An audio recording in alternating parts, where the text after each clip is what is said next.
گزارش کر رہا ہوں حضرت مولانا مفتی محمد سلمان صاحب ندوی دامت برکاتہم، استاد حدیث و ادب مدرسہ سیدنا بلال ڈالی گنج لکھنؤ، آپ تشریف لائیں اور اپنے خطاب سے ہم سب کو محظوظ فرمائیں۔ الحمد للہ وکفی والصلاة والسلام علی عباده الذین اصطفی، اما بعد فاعوذ باللہ من الشیطان الرجیم، بسم اللہ الرحمن الرحیم۔ ام کنتم شہداء اذ حضر یعقوب الموت اذ قال لبنیہ ما تعبدون من بعدی قالوا نعبد الہک و الہ آبائک ابراہیم و اسماعیل و اسحاق الہ واحد ونحن له مسلمون، صدق اللہ مولانا العظیم۔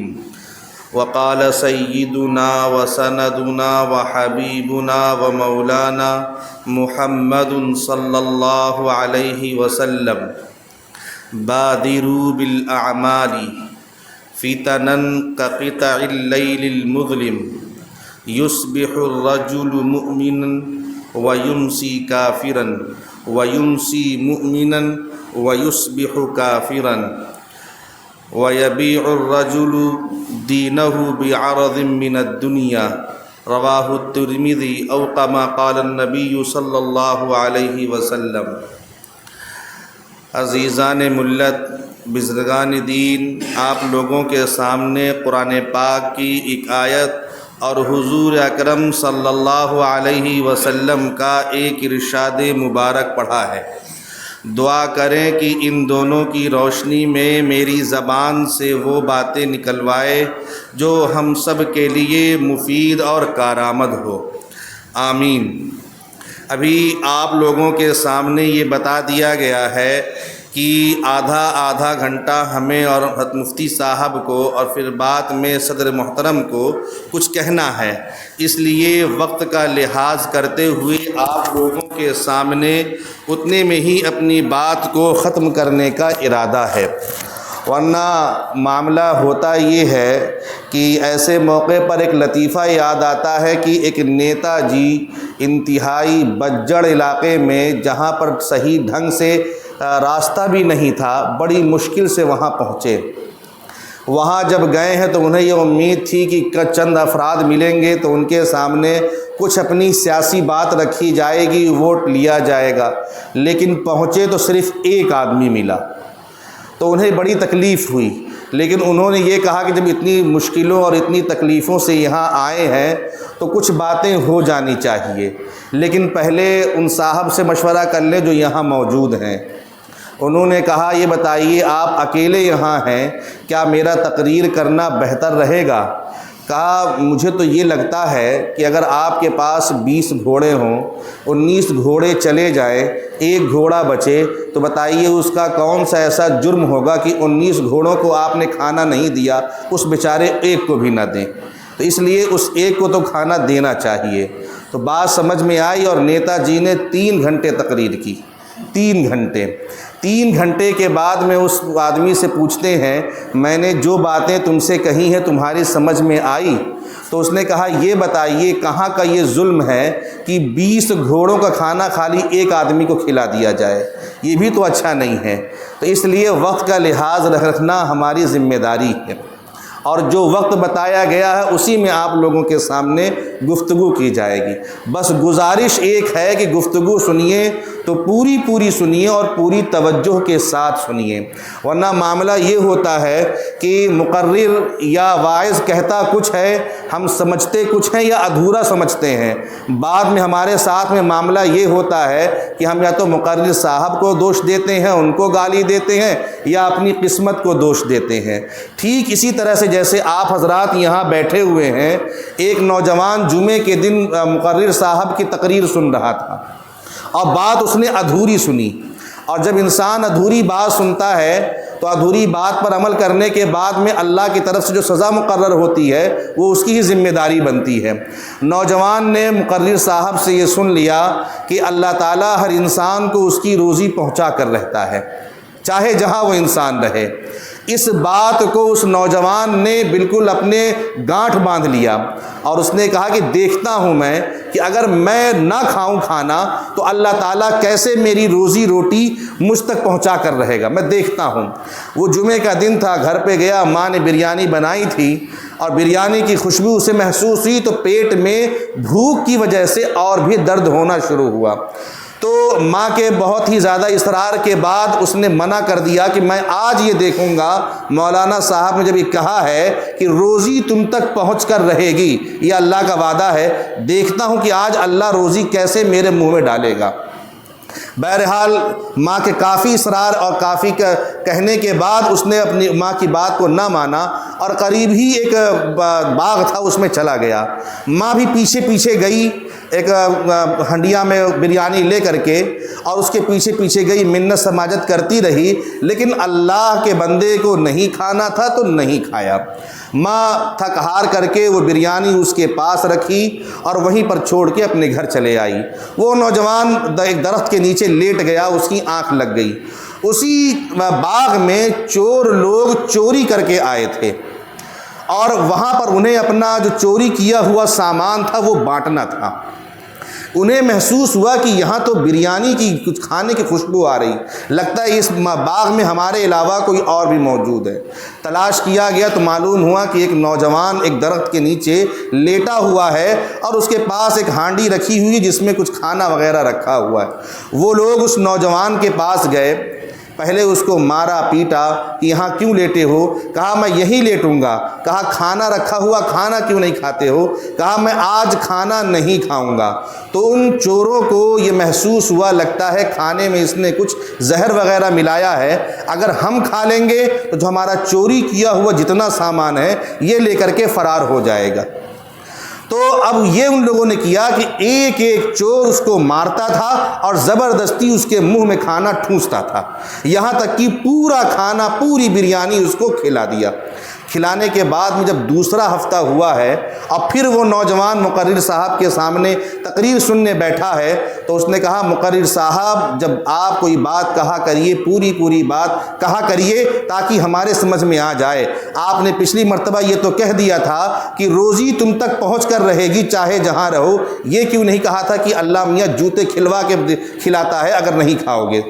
تو اس لیے میرے بزرگوں جو باتیں کہی جائیں اسے غور سے سنیے گا تاکہ آپ کو پوری بات سمجھ میں آئے، یہ نہ ہو کہ ادھوری بات سننے کی وجہ سے اس کا سائیڈ ایفیکٹ خود آپ جھیلیں، آپ برداشت کریں یا آپ پر کوئی دقت و پریشانی نازل ہو۔ آپ کے سامنے میرے بزرگوں ایک آیت تلاوت کی ہے۔ اس دنیا میں اللہ تبارک و تعالیٰ نے ہمارے اور آپ کے اوپر بے شمار نعمتیں اتاری ہیں اور دن رات بارش کے قطروں کی طرح اللہ کی نعمتیں ہم پر اور آپ پر برستی رہتی ہیں۔ اگر ہم ان نعمتوں کو شمار کرنا چاہیں، ان نعمتوں کو گننا چاہیں تو نہ شمار کر سکتے ہیں نہ گن سکتے ہیں، اور اس بات کو اللہ نے خود ہی فرما دیا وَإِن تَعُدُّوا نِعْمَةَ اللَّهِ لَا تُحْصُوهَا کہ انسانوں اگر تم میری نعمتوں کو گننا چاہو جو دن رات تم پر برستی رہتی ہیں تو میری نعمتوں کو گن نہیں سکتے، تمہارے اعداد و شمار ختم ہو جائیں گے، تمہاری گنتیاں، تمہارے نمبر ختم ہو جائیں گے، لیکن میری نعمتیں کبھی ختم نہیں ہوں گی۔ تو اللہ کی ہمارے اور آپ کے اوپر بے شمار نعمتیں برس رہی ہیں جس کا ہمیں احساس تک نہیں ہوتا ہے۔ انہی نعمتوں میں سے اللہ تبارک و تعالیٰ نے انسان بنانے کے بعد جو سب سے بڑی نعمت ہمیں اور آپ کو عطا کی ہے وہ ہے ایمان کی نعمت، وہ ہے ایمان کی دولت۔ ایمان کی نعمت اور ایمان کی دولت انسان بنانے کے بعد میں یہ اللہ کی طرف سے دی جانے والی سب سے عظیم اور سب سے بلند اور سب سے عرفہ و اعلیٰ اور سب سے محترم اور قابل احترام نعمت ہے جو اللہ نے ہمیں اور آپ کو عطا کیا۔ اس لیے ہمیں اور آپ کو یہ اس ایمان کی نعمت جو اللہ نے عطا کی ہے، اس نعمت کی ہمیں اور آپ کو قدر کرنی چاہیے، ہمیں اور آپ کو اس کا احترام کرنا چاہیے کہ یہ نعمت اللہ نے ہمیں اور آپ کو دی ہے۔ میرے بزرگوں، چونکہ یہ نعمت ہمیں اور آپ کو گھر بیٹھے بیٹھائے پشتینی طور پر وراثت میں مل گئی ہے، اس لیے ہمیں اور آپ کو اس نعمت کی قدر نہیں ہے یا اس نعمت کی اہمیت کا احساس نہیں ہے۔ لیکن جن لوگوں کو یہ نعمت بڑی مشکلوں سے ملی ہے، بڑے پاپڑ بیلنے کے بعد ملے ہیں، بڑی تکلیفوں سے یہ نعمت جنہیں ملی ہے، ان سے پوچھئے کہ اس نعمت کی کیا قدر تھی، کہ ایمان جیسی نعمت جب انہیں مل گئی تھی تو انہیں یہ محسوس ہوا کہ ہم دنیا کے سب سے مالدار شخص ہیں، ہم دنیا کے سب سے خوش نصیب شخص ہیں کہ اللہ نے ہمیں ایمان کی دولت سے نوازا۔ یہ اتنی عظیم نعمت ہے، اس کی اہمیت کا اندازہ ہم اور آپ اگر لگانا چاہے تو اس دنیا میں جیتے جی نہیں لگا پائیں گے۔ ہاں، اللہ نے جو ہم سے وعدہ کیا ہے کہ اس ایمان کی نعمت کی بنیاد پر اللہ تبارک و تعالیٰ تمہارے ساتھ کیا معاملہ کرے گا، تب ہمیں احساس ہوگا۔ اسی نعمت کی بنیاد پر آخرت میں ہمیں کامیابی ملے گی، اسی نعمت کی بنیاد پر، اسی ایمان کی نعمت کی بنیاد پر ہمیں نبی کریم صلی اللہ علیہ وسلم کی شفاعت نصیب ہوگی، اسی ایمان کی نعمت کی بنیاد پر ہمیں اور آپ کو اللہ کی رضا اور اللہ کی خوشی ملے گی، اسی ایمان کی نعمت کی بنا پر ہمیں اور آپ کو جنت میں داخل ہونے کا سرٹیفکیٹ ملے گا، اسی ایمان کی بنیاد پر ہمیں اور آپ کو مرنے کے بعد میں جو عالم، جو برزخ کی دنیا، جو قبر کی دنیا شروع ہوگی، اس میں آرام اور چین و سکون اور نور ہمیں جب ہی ملے گا جب ہمارے پاس ایمان ہوگا۔ ہم اور آپ اس دنیا میں کامیاب جب ہی کہلائیں گے جب ہمارے پاس ایمان ہوگا، اور ایمان کے ساتھ ساتھ میں کامل ایمان ہوگا۔ تو اس لیے میرے بزرگوں، اللہ نے جو یہ نعمت ایمان کی دی ہے، یہ بڑی عظیم نعمت ہے، یہ بے مول نعمت ہے، اس کی کوئی قیمت نہیں، اس کی کوئی قیمت نہیں ہے، بے مول قیمت ہے۔ یہ ہم اور آپ، ہمارے اور آپ کے لیے سرمایہ حیات بھی ہے اور سرمایہ نجات بھی ہے، کہ زندگی کا سب سے قیمتی سرمایہ، سب سے قیمتی چیز اگر کوئی ہمارے اور آپ کے لیے اس دنیا میں ہونی چاہیے تو یہ ایمان کی دولت ہونی چاہیے، جس کی برکت سے آج ہم اور آپ یہاں بیٹھے ہیں، جس کی برکت سے ہمارے چہرے پر یہ نور ہے، جس کی برکت سے ہمارے چہروں پر آج یہ تاج رکھا ہوا ہے، یہ سب ایمان کی برکت سے ہے۔ اگر یہ ایمان نہ ہوتا تو نہ جانے ہم اور آپ کہاں ہوتے۔ تو اس لیے میرے بزرگوں، یہ ایمان ہمارے لیے سرمایہ حیات بھی ہے اور سرمایہ نجات بھی ہے۔ اسی ایمان کا اللہ تبارک و تعالیٰ نے دنیا میں نہ کوئی بدل اتارا ہے، نہ اللہ تبارک و تعالیٰ نے اس کی کوئی قیمت مقرر کی ہے کہ ہم اور آپ قیمت دے دیں، کوئی ہمیں قیمت دے دے اور ہم اپنے ایمان کو بیچ دیں۔ یہ اللہ نے اس ایمان کی نہ تو قیمت اتاری ہے اور نہ ہی اللہ نے اس دنیا میں ایمان کا کوئی بدل اتارا ہے۔ کوئی اللہ کو یہ کہے کہ اللہ تعالیٰ میں ایمان تو لے کر نہیں آیا لیکن اس کے بدلے یہ لے کر آیا ہوں، تو اللہ کہے گا یہ قابل قبول نہیں ہے۔ تو میرے بزرگوں، یہ ایمان بے مول ہے، اور یاد رکھیے یہ ایمان اتنا قیمتی ہے، جس انسان کے دل میں یہ ایمان بیٹھ جاتا ہے، جس انسان کے دل میں یہ ایمان گھر کر جاتا ہے، جس انسان کے دل میں یہ ایمان راسخ ہو جائے، پیوست ہو جائے، جم جائے، پھر اس کے دل سے ایمان نہیں نکلتا۔ آپ کو ایک واقعہ بتاؤں، امام بخاری علیہ الرحمہ نے اپنی کتاب بخاری شریف میں جو کتاب الوحی کی جو 7 نمبر کی حدیث ہے، اس میں امام بخاری علیہ الرحمہ نے ایک واقعہ ذکر کیا ہے۔ اس واقعے کے تحت آپ کو بتاؤں، واقعہ یہ ہے کہ حضور اکرم صلی اللہ علیہ وسلم نے صلح حدیبیہ کے بعد میں دنیا کے بادشاہوں کو تبلیغی اور دعوتی خطوط اور خط لکھے۔ انہی خطوط میں سے ایک خط ایک بادشاہ تھا جس کا نام تھا ہرقل، اس کے پاس پہنچا۔ جب اس کے پاس یہ خط پہنچا ہے تو اس نے کہا کہ یہ دیکھو کہ مکہ سے کوئی تجارتی قافلہ آیا ہے ہمارے شہر میں، اگر آیا ہو تو اس تجارتی قافلے کو ہمارے دربار میں لے آؤ۔ تلاش کیا گیا تو معلوم یہ ہوا کہ ابو سفیان رضی اللہ عنہ جو اس وقت تک مسلمان نہیں ہوئے تھے، وہ ایک تجارتی قافلے، ایک گروپ کے ساتھ میں اس بادشاہ کے شہر میں گئے تھے تجارت کی غرض سے۔ چنانچہ درباریوں نے، سپاہیوں نے ان کو اپنے تمام ساتھیوں کے ساتھ میں بادشاہ کے دربار میں حاضر کیا۔ تو بادشاہ نے یہ پوچھا کہ یہ بتاؤ تمہارے درمیان ایسا کوئی موجود ہے جو مکہ میں نبوت کا دعویٰ کرنے والے شخص سے قریبی ہو؟ تو حضرت سفیان نے کہا میں اس کا بھی بہت قریبی شخص ہوں۔ کہا آپ آگے آئیے اور اپنے ساتھیوں کو پیچھے کیجئے، آپ میرے قریب آئیے۔ اور ان کے ساتھیوں سے یہ کہا کہ دیکھیے میں آپ کے تجارتی قافلے کے سردار ابو سفیان سے چند سوال کروں گا، اگر انہوں نے صحیح جواب دیا تو آپ لوگ صحیح میں گردن ہلا دیجئے گا، اور اگر انہوں نے کس بیانی سے کام لیا، انہوں نے جھوٹ بولا، تو آپ لوگ فوراً نفی میں گردن ہلا دیجئے گا کہ انہوں نے غلط کہا ہے۔ تو اس بادشاہ نے حضرت ابو سفیان سے بہت سارے سوال کیے۔ انہی سوالوں میں سے ایک سوال آپ لوگوں کو بتانا ہے جو آج کی بات سے تعلق رکھتی ہے۔ ایک سوال اس بادشاہ نے یہ کیا کہ یہ بتاؤ هل ارتد احد منهم سخطة لدینه بعد ان يدخل فیہ، کہ یہ بتاؤ ابو سفیان کہ جس نے مکہ میں نبوت کا دعویٰ کیا ہے اس کے ساتھیوں میں سے جس نے ایمان قبول کر لیا، کیا ناراض ہو کر کے محمد سے اس نے دین کو چھوڑ دیا ہے؟ ایسا کوئی واقعہ تمہاری نگاہ میں یا تمہارے خیال میں یا تمہارے گوش گزار اب تک ہوا ہے؟ کہا ابو سفیان نے اب تک کوئی ایسا واقعہ میرے کان تک نہیں آیا ہے جس میں یہ معلوم ہو سکے کہ محمد پر ایمان لانے کے بعد میں ان کا کوئی ساتھی محمد سے ناراض ہو کر ان کے دین سے پھر گیا ہو۔ پھر اس کے بعد میں اس بادشاہ نے جو مسلم نہیں تھا، اس نے جو تبصرہ کیا، اس نے جو کمنٹ کیا ہے ایمان کے اوپر، وہ اصل بتلانا مقصود ہے آپ لوگوں کو۔ اس نے کہا کذالک الایمان حین تخالط بشاشتہ القلوب، کہ یہی تو ایمان ہے کہ ایمان کی چاشنی، ایمان کی بشاشت، ایمان کی روح جب کسی کے دل میں بیٹھ جاتی ہے تو پھر اس کے دل سے نکلتی نہیں ہے۔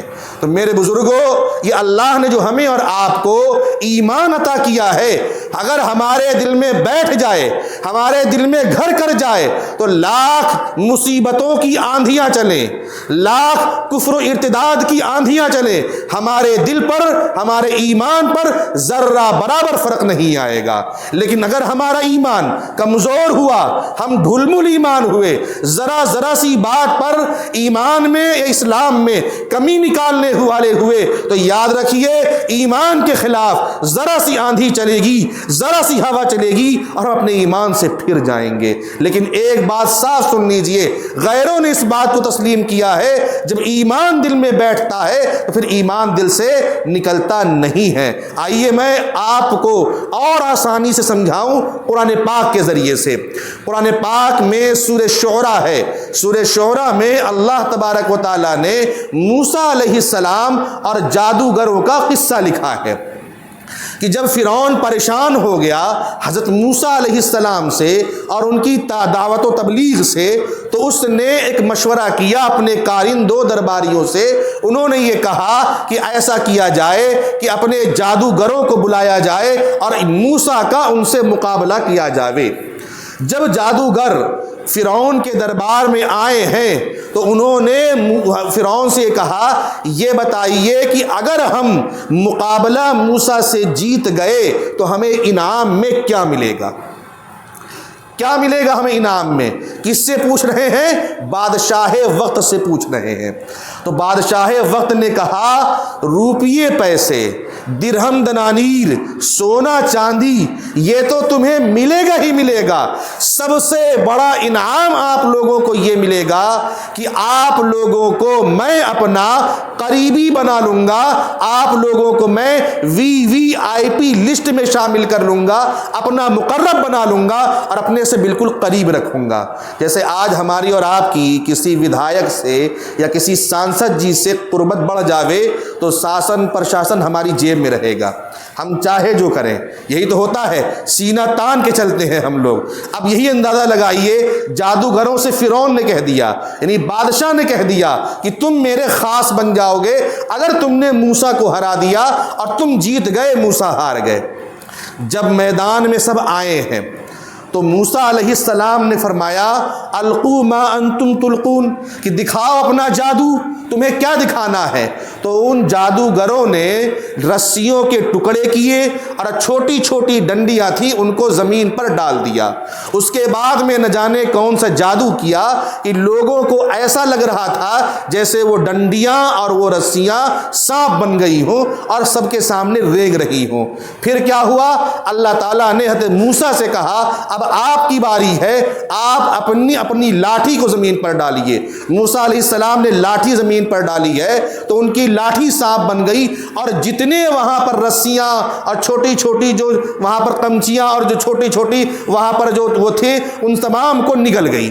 جب یہ منظر جادوگروں نے دیکھا ہے تو جادوگر جادوگری کے ماہر تھے، اپنے فن کے ماہر تھے، انہوں نے کہا ہم نے جو پیش کیا جادوگری تھی، موسیٰ نے جو پیش کیا یہ جادوگری نہیں ہے، یہ کوئی اور چیز ہے۔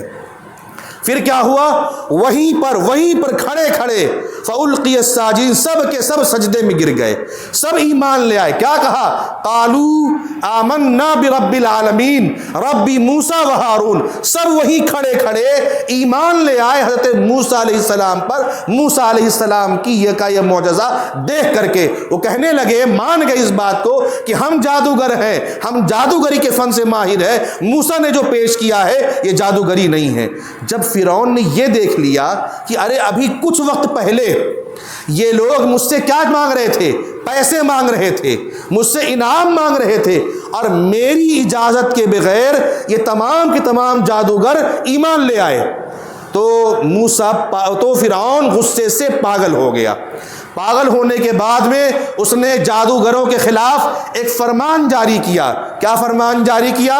اس نے کہا میری اجازت کے بغیر تم ایمان لے آئے ہو، ابھی تمہارے پاس موقع ہے، ورنہ یاد رکھو سب کے ہاتھ پیر کاٹ کر سولی پر چڑھا دی جائے۔